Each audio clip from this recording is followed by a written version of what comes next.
जम्बूद्वीप हस्तिनापुर में प्रतिवर्ष की भांति इस वर्ष भी 15 जून 2014 को international summer school for Jain studies के विदेशी विद्यार्थी, शोध छात्र छात्राएं एवं प्राध्यापक वर्ग पूज्य गणनी प्रमुख श्री ज्ञानमती माता जी से जैन भूगोल एवं अन्य विषयों के अध्ययन हेतु पधारे। विविध अंग्रेजी व्याख्यानों एवं पूज्य ज्ञानमती माता जी के अंग्रेजी में अनुवादित व्याख्यान के माध्यम से तथा जम्बूद्वीप रचना के दर्शन कर सभी ने विशेष हर्ष की अभिव्यक्ति की। प्रस्तुत है इसी कार्यक्रम की प्रमुख झलकियाँ। You know, Gyanmati Mataji is the founder of this institution and inspirator of this Jambudweep structure. You just saw today, Jambudweep structure. Every year, the scholars of ISJS come here to get blessings of Mataji. So, I think today it is very pleasant moment when we all will be situated with the showers of blessings of Gyanmati Mataji and Chandramati Mataji.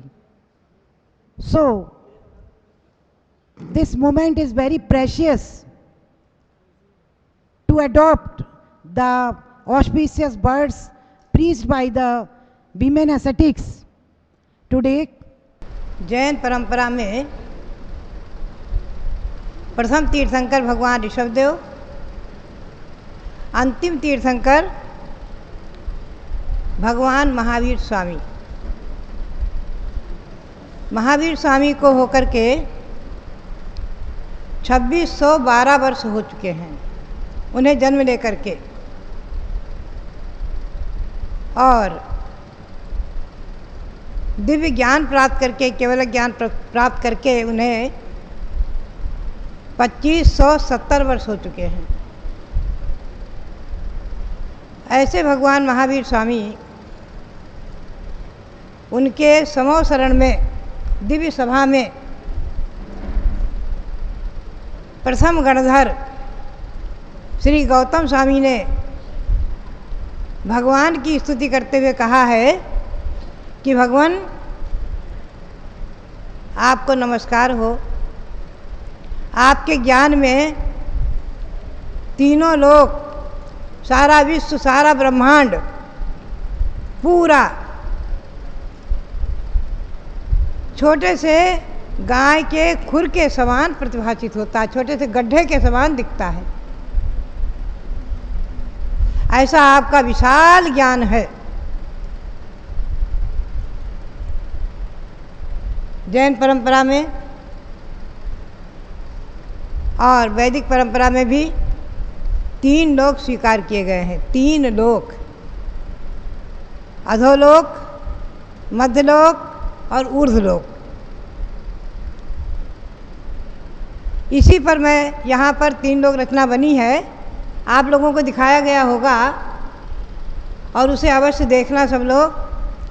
उसी पर मैं थोड़ा सा प्रकाश डालूंगी। जैन भूगोल, इसमें सबसे पहले हम आपको ले चलेंगे अधोलोक क्या है। अधोलोक में जाना नहीं है। अधोलोक में वो जाते हैं जो दुर्व्यसन, शराब पीते हैं, मांसाहार करते हैं और भी अनेक पाप करते हैं, हिंसा, झूठ, चोरी आदि, वो जाते हैं नरक में। ये नरक तो अधोलोक में आप 10 हिस्से करिए, 10 हिस्से, उसमें 10 हिस्से में नीचे निगोध है। निगोध में एक श्वास में 8-10 बार जन्म्यो मर्यो भर्यो दुख भार। हम एक श्वास लेते हैं उसमें 18 बार जन्म और मरण हो जाता है। बहुत हीन पर्याय, हम और आप सब उसको प्राप्त कर चुके, वहीं से आए हैं। हम और आप सब निगोध से आए हैं और जाना है अब ऊर्ध्वलोक में। सबसे नीचे से आए हैं, मध्यलोक में हैं जाना है ऊर्ध्वलोक में। तो सबसे नीचे निगोद, पुनः 7 नरक। उसमें नारकी जीव है जो हमेशा दुख, मार काट कत्ल खाने के समान, जो कत्ल खाने खोलते हैं, खुलवाते हैं, पशु उनकी हिंसा वध करते हैं, वो इन नरकों में जाते हैं और वहाँ ऐसे ही दुख भोगते हैं। ये 8 हिस्से ऐसे हैं जहाँ हमें और आपको अब जाना नहीं है। आपको हिंदी समझ रही है थोड़ा थोड़ा? हाँ।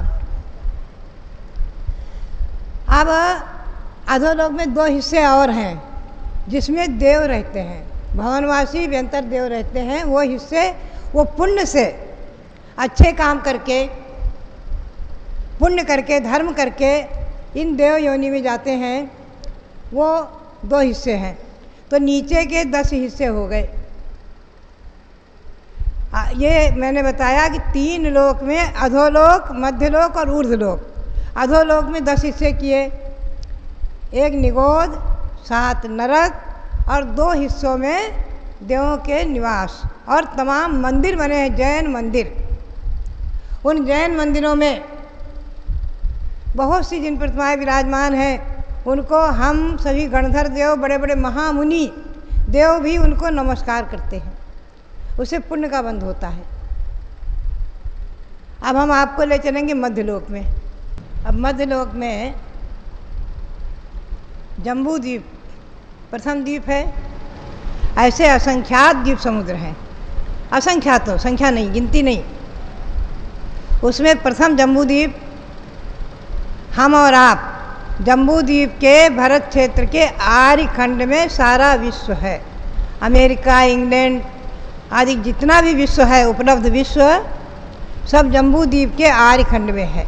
वो यहाँ दिखाया गया है, उसको आप लोगों को जरूर दिखाना। यहाँ मध्यलोक में मनुष्य रहते हैं, हम और आप सब। पशु पक्षी हैं, तिर्यंच। और देवों में व्यंतर देव के बहुत सारे स्थान हैं, असंख्यातों। उसमें मंदिर हैं। यहाँ कुछ जम्बूद्वीप में देव भवन दिखाए गए हैं। ज्योतिर्वासी देव हैं, सूर्य, चंद्रमा, ग्रह, नक्षत्र, तारा जो हमको दिखते हैं, प्रकाश देते हैं। ये ज्योतिर्वासी देव के विमान, वो देव नहीं दिखते हैं, देवों के विमान हैं, जैसे हवाई जहाज विमान। उसमें देव रहते हैं और प्रत्येक विमान में जैन मंदिर है। प्रत्येक विमान में बीचों बीच में जैन मंदिर है। ऐसे मध्यलोक में व्यंतर देवों के घर, उनके मंदिर, ज्योतिर्वासी देवों के घर, उनके मंदिर, विमान, उनके मंदिर। और मध्यलोक में सुमेरु पर्वत पूज्य, उसमें मंदिर है, जैन मंदिर, जैन प्रतिमा। ऐसे बहुत से असंख्यातों देवों के मंदिर हैं। और मध्यलोक में 458 ऐसे जैन मंदिर हैं, अकृत्रिम, कृत्रिम मंदिर बहुत से हैं, जिनको राजाओं ने, श्रावकों ने, जैनों ने बनवाए। तीर्थ हैं, मंदिर हैं। यह हस्तिनापुर तीर्थ, भगवान शांतिनाथ जो 16वें तीर्थंकर, 16वें भगवान, 16 नंबर के, 16, 17 और 18, उनकी जन्मभूमि है। अयोध्या ऋषभदेव की जन्मभूमि है। ऐसे वे भारतवर्ष में तीर्थंकर भगवंत जन्म लेते हैं।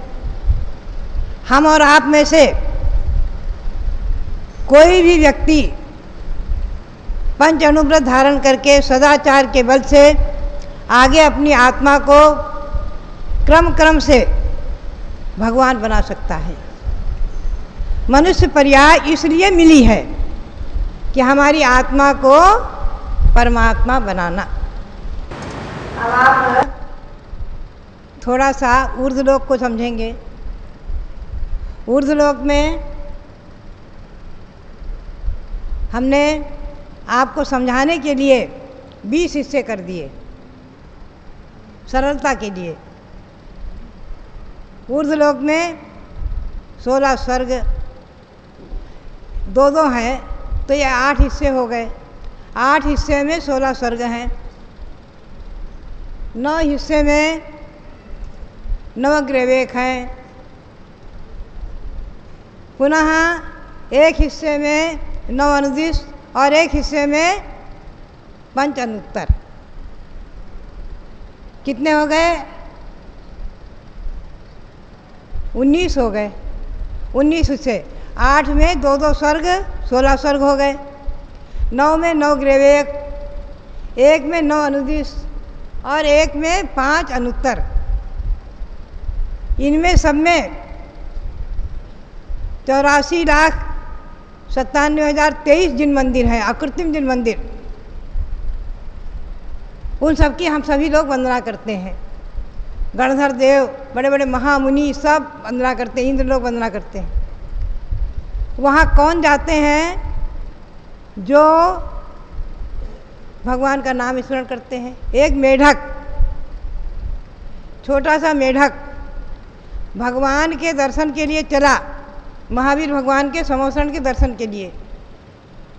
रास्ते में चलते हुए हाथी के पैर के नीचे कुचलकर मर गया, किंतु भगवान के दर्शन की भावना थी, तो दर्शन की भावना से मर करके स्वर्ग में देव हो गया। दर्शन की भावना से मरकर स्वर्ग में देव हो गया। और वही मेढक अपने पूर्व भाव में एक श्रेष्ठी था और उसने अपनी पत्नी का ध्यान किया। मरते मरते अपनी पत्नी की तरफ उपयोग लगाया तो मर करके मेढक हुआ था। श्रेष्ठ मर करके पत्नी के ध्यान से मरकर मेढक हुआ और भगवान की वंदना के लिए चला तो मर करके देव हो गया। ऐसी भगवंतों के दर्शन की महिमा है। आप आए हैं हस्तिनापुर में दर्शन करने, बेमालूम भी दर्शन करेंगे, हाथ जोड़ेंगे तो आपको बहुत पुण्य का बंध हो जाएगा। मिश्री का टुकड़ा बिना रुचि के भी कोई खाएगा, बिना जान करके अनजाने भी खाएगा तो उसका स्वाद मीठा ही आएगा। अब मैंने बताया था कि ऊर्ध्वलोक में 20 हिस्से किए हमने सरलता समझने के लिए। आखिरी हिस्सा है सिद्ध शिला, जिस पर भगवान महावीर विराजमान हैं। अनंत अनंत सिद्ध भगवान विराजमान हैं। हम और आप सब निगोद से आए हैं, नीचे से मनुष्य पर्याय में, और आप लोग यहाँ आए हैं जैन तीर्थ पर, भिन्न भिन्न देशों से आए हैं। मैं कहूँगी कि सब लोग, अब आप लोग सब शाकाहारी बन के जाना। सब शाकाहारी रहेंगे तो नियम से एक दिन अपनी आत्मा को उच्च गति ऊर्ध्वलोक पहुँचाएंगे। ये सिद्ध शिला हमें प्राप्त करना है। तो आप लोग सभी, मेरी प्रेरणा है कि यहाँ आए हैं भारत में। भारतीय संस्कृति क्या है? अहिंसा परमो धर्मः। अहिंसा परमो धर्मः, ये भारतीय संस्कृति। और सभी विश्व में, पूरे विश्व में अहिंसा का सम्मान है। अहिंसा का सम्मान पूरे विश्व में है।